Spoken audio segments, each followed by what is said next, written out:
Hello, Cousin Sasha, Cousin Scott here, and welcome to another episode of Sewing with Sasha.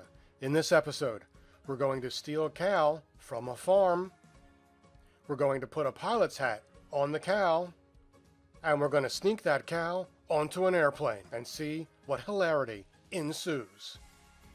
Okay, we're not going to do any of that stuff.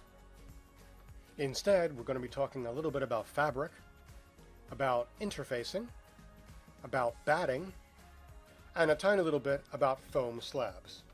So, let's get started. On my ironing board, I've arranged from left to right the lightest fabrics to the heaviest fabrics. Starting off with the lightest fabrics, these are very thin and usually used to line things like jackets and pocketbooks. These are very smooth pieces of fabric. For example, here's the inside of a sports coat. As you can see, the lining fabric is very smooth and very shiny. It makes it very easy to get in and out of the sports coat. Another use is as a decorative edging around a blanket. Still another use is to line the inside of a pocketbook. And of course you can do the same thing with a tote bag. The next group of fabric is kind of mid-weight fabric, and we'll be spending most of our time using this type of fabric because it can be used to make handbags, pencil cases, and so on and so forth. So it's a very nice general purpose fabric. By the way, the fabric I used to create your handbag as well as your brother's wrestling mat are both medium weight fabrics. One of my favorite types of mid-weight fabric is called batiks, B-A-T-I-K-S, and they have a very interesting pattern to them, and you can see them on the bottom right of the screen. The next group of fabric is slightly heavier, and it can be used for a variety of purposes, such as making handbags or even making pants. The next set of fabric, while not necessarily heavier, can pose some sewing problems due to their stretchiness. Fabrics like this can be used for things like leggings and for a variety of different types of shirts, things like that. I don't necessarily use any of this stuff, and I have no idea why I have this in my collection of fabrics. Finally, we come to the most durable fabrics of all. These fabrics can be used for things like making skirts, or covering pillows, or outdoor furniture, things like that. So they're very durable and very strong. For example, here I am testing the diamond pattern for strength.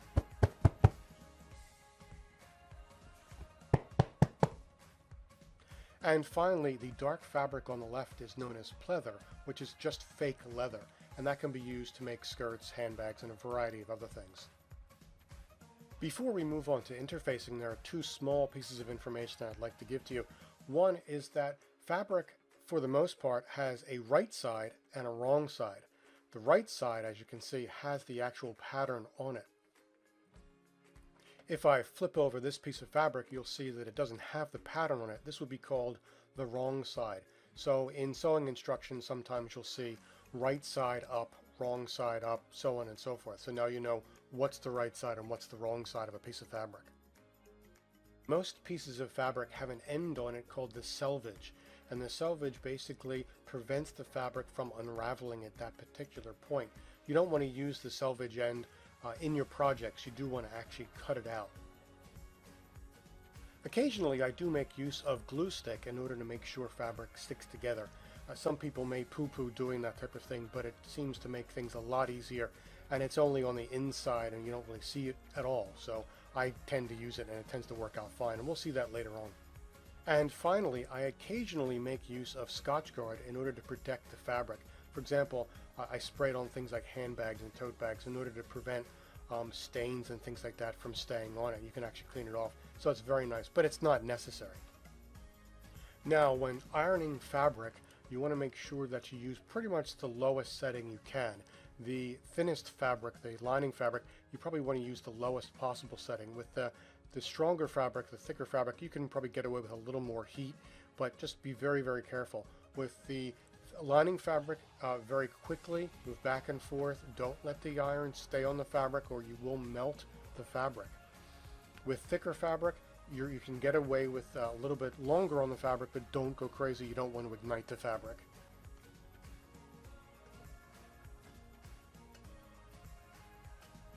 Next, let's talk about interfacing. Interfacing gives strength to fabric, which, as you know, can be a little bit floppy.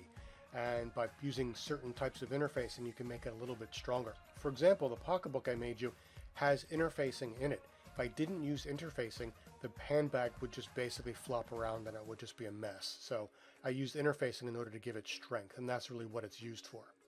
Now, in general, there are two different types of interfacing.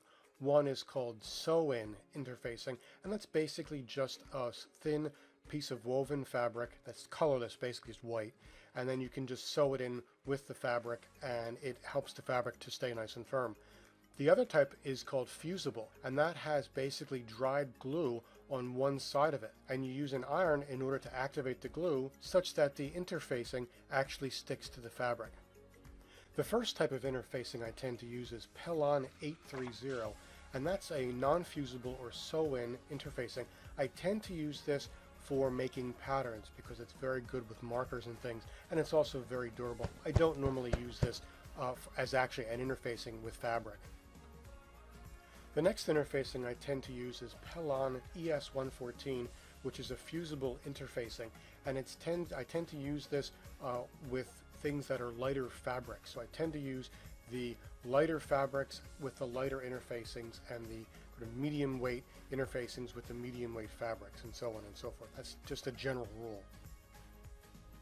The next interfacing I tend to use is Pelon's Fusible 931TD, which tends to be a very nice general interfacing, and I tend to use it for a lot of things. It's kind of my main fusible interfacing that I use for most projects. The next interfacing I tend to use is Pelon's 973F, which is fusible fleece.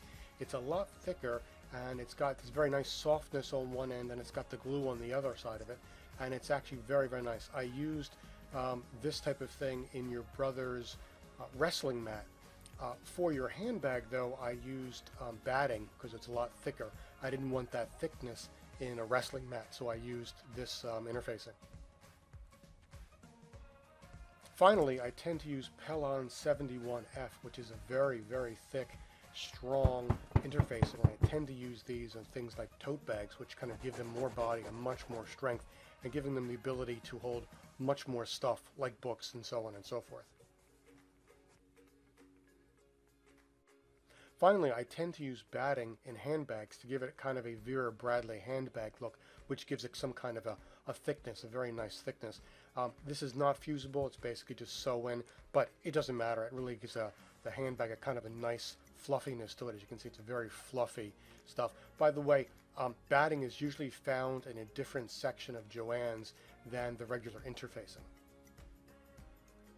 Now, let's see what happens when you combine different interfacings together. You're actually allowed to, if you want to, especially with fusible interfacing, you can actually just kind of glue them together if you want to, just iron them together. So here's an example of a piece of fabric, which is just basically floppy, as you can see.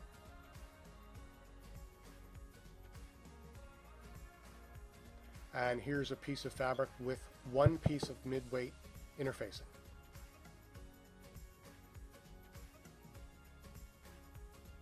And here's a piece of fabric with two pieces of mid-weight interfacing.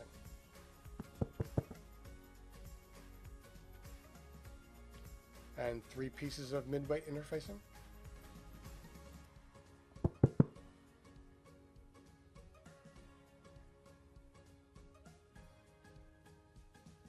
And four pieces of mid-weight interfacing.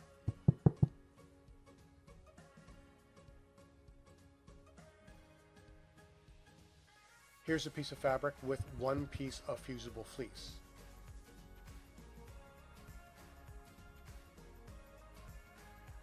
And two pieces of fusible fleece.